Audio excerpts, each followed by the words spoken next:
Sahabat Kendi Emas, bahwa dalam sistem pengolahan air apapun yang kita olah, menjadikan kita untuk mempunyai alasan terhadap sesuatu yang kita jual.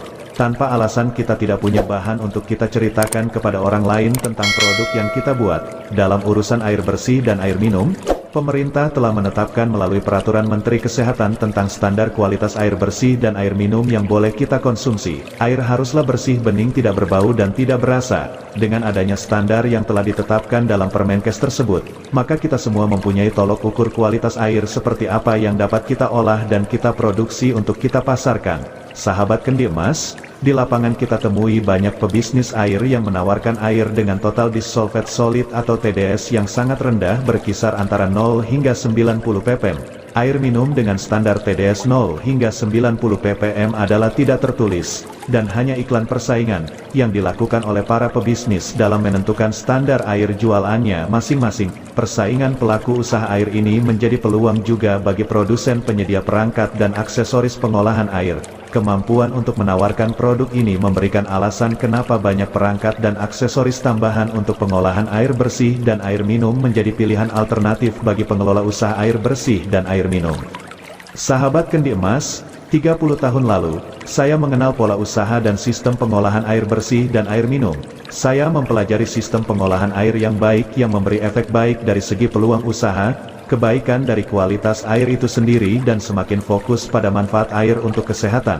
Saya melakukan studi kepustakaan, membaca, mendengar, menonton dan mentelaah buku-buku tulisan, laporan, makalah, skripsi, jurnal, riset dan karya ilmiah lainnya yang berhubungan dengan air, baik oleh ahli dan ilmuwan Indonesia maupun negara lain. Dari studi tersebut, saya melakukan penelitian, percobaan, survei lokasi, pengamatan, uji hasil dengan dukungan laboratorium pemerintah, laboratorium swasta, dan juga perusahaan mitra pendukung produk, melakukan wawancara, melakukan diskusi, dan menentukan kesimpulan hasil kualitas air dari suatu sistem pengolahan air sesuai standar Permenkes, standar Badan Kesehatan Dunia dan kebutuhan air sesuai kondisi fisik dan kesehatan tiap individu. Pada akhirnya saya dapat melakukan sendiri, menentukan sistem pengolahan air yang terbaik bagi kepentingan sahabat Kendi Emas semua. Berbagai hasil tentang jangkauan air, TDS, pH, molekul air, tentang klaster, tentang keasaman dan alkalinitas air, tentang pengaruh material media dan pilihan media penyaring, tentang parametrik dan paramagnetik air, pengaruh mineral alam terhadap air sudah dapat saya buat dan lakukan. Hanya ada konsep pemahaman keliru antara para pelaku air dan para medis yang selalu memaksakan pemahaman antara manfaat air dan faktor efek penyembuh. Penelitian di bawah mikroskop, penelitian perubahan fisika air, penelitian perubahan elektrolisis air, penelitian perubahan kimia dan fisika air, baik tertulis dan yang dilaporkan maupun hasil penelitian yang tidak dilaporkan secara umum tidak mempengaruhi pendapat para medis tentang air sebagai obat penyembuh bagi orang sakit. Banyak hasil penelitian yang melahirkan konsep parametrik air, pemecahan molekul air, kelembutan air, pengaruh air terhadap kesehatan, tetap dibantah oleh para medis, dengan argumen bahwa belum ada penelitian bahwa air dapat memberikan efek kesembuhan bagi manusia yang memberikan arti bahwa air tetaplah air. Kedokteran dan para medis menyatakan bahwa belum ada bukti medis bahwa air dapat menyembuhkan. Tidak sedikit pun mengendorkan niat saya untuk tetap mempelajari sifat-sifat air, dan kualitasnya, serta terus mempelajari dan meneliti kualitas air dan pengaruh air bagi kesehatan. Semakin saya mengetahui tentang perdebatan ini, justru mendorong saya untuk mencari alasan bahwa air dapat memberikan dampak pemulihan bagi kesehatan. Saya memberikan sebuah contoh kasus tanpa nalar. Jika ada seseorang sakit kemudian diberikan air yang lembut, halus dan segar yang disertai dengan doa, lalu orang yang sakit meminumnya, beberapa waktu berselang pasien tersebut sembuh. Apakah sembuh karena air, karena kepercayaan orang itu terhadap air, karena doa, atau karena air itu sendiri melautkannya? Kemanakah penyakit itu pergi, dan apa penyebab penyakit itu pergi? Jika kita melihat contoh ini, apakah kita tidak bisa memberikan argumen bahwa air dapat menyembuhkan? Jawabannya adalah bisa iya, juga bisa tidak. Mengutip pendapat Masaru Emoto, pakar penyembuhan alternatif, air yang tercemar dapat dipulihkan melalui doa dan visualisasi positif. Demikian juga pendapat Profesor Gerald Pollack, bahwa air heksagonal berperan dalam sistem perbaikan metabolisme dan enzim tubuh. Sahabat Kendi Emas, dari berbagai pandangan dan pendapat ahli, saya Lukman Hakim, berkesimpulan bahwa peran air terhadap obat bagi kesehatan masih berlaku pada tingkat pengobatan alternatif dengan korelevansi fisika, sementara obat penyembuh dalam dunia medis berorientasi pada kimia. Walaupun sebagian dari kandungan air adalah bagian dari kimia pengobatan medis. Dengan pernyataan para medis bahwa belum ada pembuktian bahwa air adalah obat penyembuh penyakit, pada akhirnya saya menemukan gambaran jelas sendiri bahwa air bukan obat penyembuh penyakit. Jadi mari kita balik otak kita.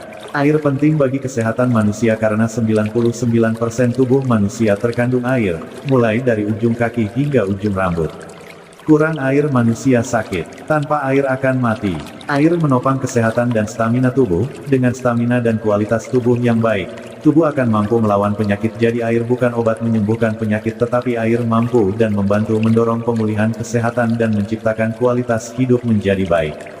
Dr. Musik John telah membuktikan bahwa air heksagonal telah lama dikenal karena khasiat penyembuhan dan efek obatnya. Dr. Jacques Benveniste, penggagas memori air. Air menyimpan masing-masing dari jutaan bahan, dengan bahan yang bersentuhan, dalam struktur jaringnya. Memori ini tetap ada meskipun air telah difilter dan dibersihkan secara kimia dan mekanis, kemungkinan masih mengandung informasi yang tertinggal. Masaru Emoto, hipotesisnya adalah, bahwa kesadaran manusia memiliki efek pada struktur molekul air. Air mengambil resonansi energi. Air yang tercemar dapat dipulihkan melalui doa dan visualisasi positif. Bahwa air memiliki energi positif, air membentuk kristal yang indah dan rumit, dan sebaliknya jika air memiliki energi negatif, kristal akan pecah, berubah warna, dan tercemar. Profesor Emilio Del Giudis adalah seorang fisikawan Italia, terkenal karena mempelopori teori medan kuantum materi lunak air terkondensasi. Hal ini dijelaskan dalam buku Quantum Coherent Water and Life. Sahabat kendi emas, Profesor Gerald Pollack, secara resmi mengklaim bahwa ada fase keempat air, bukan H2O tapi H3O2, dan bisa disebut air hidup. Ini lebih kental, padat, dan basa daripada air biasa, memiliki muatan negatif, dan dapat menyimpan energi seperti baterai.